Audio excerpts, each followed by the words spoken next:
Մենք տարին շատ լավ ամփոփեցինք, առաջիկա մրցումներ եղել է ապրիլին, մեծահասակների Եվրոպայի առաջնությունը,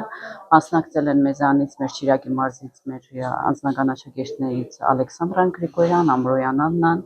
Պողոսյան Էման, ունեցանք 2 փող չեմպիոն, մի փոքր վնասվածք ունեցավ Էման Պողոսյան, թե չնայել կդառնար հաստատ մեդալագիր կլիներ, դրանից հետո մասնակցել ենք երիտասարդների աշխարհի առաջնությունը, ունեցել ենք 2 բրոնզ, դրանից հետո երիտասարդների Եվրոպայի առաջնությունը եւ 2 չեմպիոն։ Ո՞րն է այդ ֆենոմենը հաջողության։ Երևի մեր հավատը եւ աշխատասիրությունը։ Իսկ ինչպես է գնահատում կանանց ներգրավվածությունը սպորտում հիմա։ Կոնկրետ ծանրամարտի մասին է խոսքը, միշտ կարծիք է ձևավորվել, որ ծանրամարտը աղջիկների սպորտաձև չէ եւ մենք բազմիցս մի քանի անգամ ապացուցել ենք, որ դա նաեւ աղջիկների սպորտաձև է եւ ինձ թվում է բոլոր սպորտաձևերով աղջիկները կարող են զբաղվել եւ դա շատ գովելի է։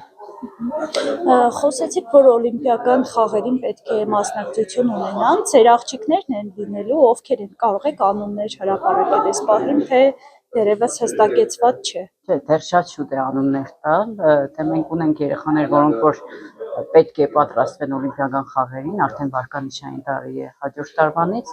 կփորձենք, որ մեր երեխաները մասնակցեն, դա հաստատ։ Որոշել եմ զբաղվել ծանրամարտով քույրիկի շնորհիվ, ինքն էր զբաղվում ծանրամարտով, նրա մեդալները տեսնելով,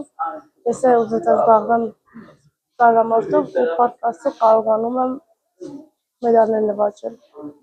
Այս տարի շատ ենք լսել քո անունը, տարբեր այսպես հաղթանակներ եք բերել Գյումրիին, Հայաստանին, ո՞րն է ձեր հաջողության բանաձևը։ Հաջողության բանաձևը ինձ թվում է վստահել ու հավատալ մարզիչիս ինձ։ Իսկ ինչն է ամենադժվարը, իսկ արդյոք ունեցել եք պահեր, որ մտածել եք կթողնեք ծանրամարտը եւ որ դեպքում կթողնեք ծանրամարտը, արդյոք կա։ Ես չեմ մտածել այդ մասին, որովհետեւ միշտ ես իմ սպորտին ինձ ապացուցել եմ, որ ես կարողանում եմ առաջ գնալ ու մարզիչներս էլ վստահ են, որ ես կարողանամ ավելի բարձր հաջողություններ։ Իսկ առաջիկայում ինչ անելիքներ ունեք։ Առաջիկայում 2026 թվականին ունենք բազմաթիվ մրցումներ, որտեղ արդեն սկսվելու է օլիմպիական տարին ու պատրաստվում ենք լավ հանդես գալ, որ կարողանանք մասնակցել 2028 թվականի օլիմպիական խաղերին։ Ո՞րն է եղել ձեր ամենակարևոր հաղթանակը եւ ում եք նվիրել այդ հաղթանակը։ Ամենակարևոր հաղթանակս եղել է 2024 թվականի մեծահասակների Եվրոպայի առաջնությունը, որտեղ եղա մեծահասակների Եվրոպայի չեմպիոն։ Ում եք նվիրել այդ հաղթանակը։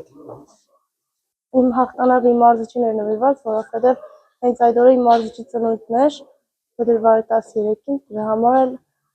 թե ծնունդին նվեր, թե որպես մարզիչ նվեր եղավ։ Իսկ ծանրաձողը բարձրացնելուց հայ մարզիկը այդ պահին ինչ է մտածում, ինչն է իրան առաջ մղում այդ պահին։ Ինձ թվում է այդ պահին չես կարողանում կողմնորոշվել, թե չես եմ պատկերացնում, թե ինչ կարող է պատահել, այդ պահին կախված է մեծ մասի մարզիչից, ոգևորելուց, թե ինչպես կարողանան մարզիկին ոգևորել։ Իսկ ինչն է դժվար ծանրամարտում։ Ծանրամարտում Շատ են հիասթափության պահերը։ հիասթափությունները չէ, բայց դժվարն է, որ վնասվածքներն են շատ լինում, դրա համար պետք է շատ զգույշ լինել, որ կարողանանք վնասվածքի տեմը շատ շուտ առնել, որ շատ չբարձրանա, որ կարողանանք ավելի բարձր մրցույթներին մասնակցել ու մեդալներով վերադառնալ։ Իսկ այդ պահին ձեր մոտ ինչ զգացողություն է, երբ հնչում է Հայաստանի հիմնը, ծածանվում է Հայաստանի դրոշը, այդ պահին ինչ զգացողություն եք ունենում։